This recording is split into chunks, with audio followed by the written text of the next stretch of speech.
The spirit of mammon.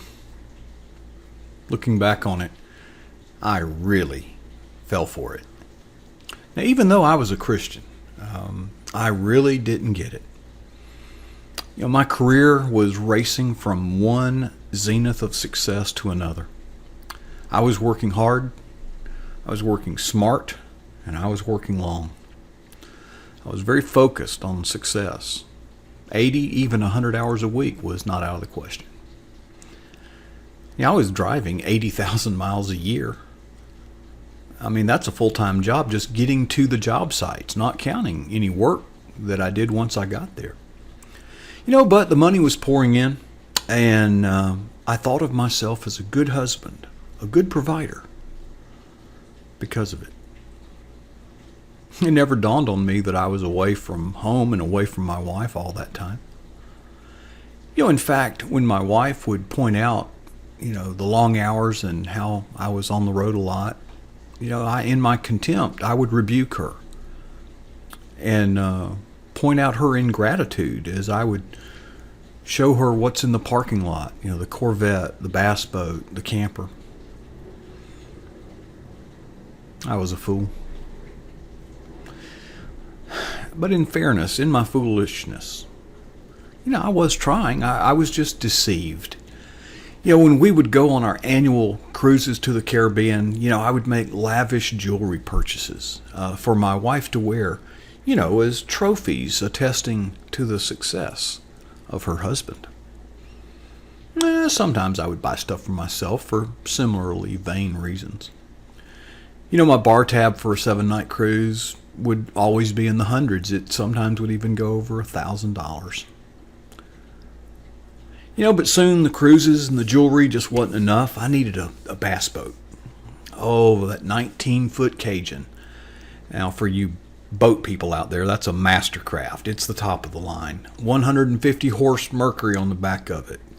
Beautiful and lightning fast.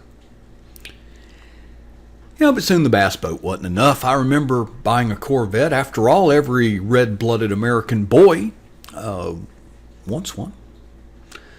As we were signing the paperwork, the salesman asked about lien holder information, and I arrogantly informed him that I was not borrowing any money to make the purchase. Oh, but soon the Corvette wasn't enough. You know what I needed? A camper. Yeah. We traveled all over Florida looking for it.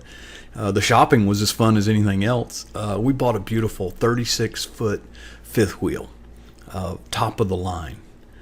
Now, I made it a point to tell the salesman that I was not borrowing any money to make the purchase.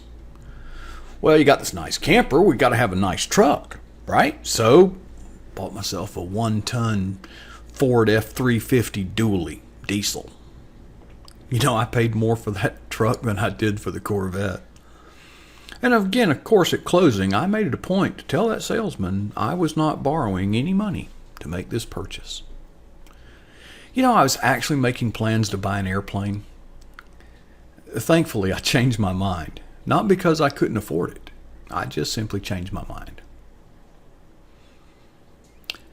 Today, all those toys are gone.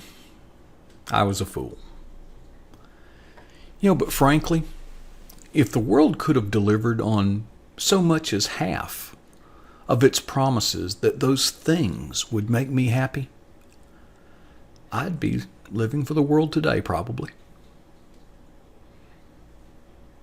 There's a difference between success and significance. I had to learn the hard way. I wouldn't send my worst enemy down the road I've traveled. I hope my testimony helps you find the real value in life. In your pursuit of happiness, I hope you'll pause to consider what they will say about you one day at your funeral. It's probably not going to have anything to do with all the things you bought. Well, that's what I think. I'm interested in your thoughts, and it would mean a lot to me if you would leave your comments in the space provided below on this page. And it would probably mean something to others if you would share your thoughts. Maybe you don't think you can be a blogger, but you can certainly leave a comment on other blogs, and I hope you'll do that. You can also connect with me on Twitter. I am at Data Genesis. It's on the screen below. The written version, the talking point notes for this blog, are at my blog site, and the address to that is above. And I am one of a team of Christian bloggers. We do this because we hope to bring you uplifting and inspiring content to empower you to live the Christian life, to walk with Christ. In the words of the scriptures, it says, "For I know the plans I have for you, declares the Lord. Plans to prosper you, not to harm you. A plan to give you hope and a future."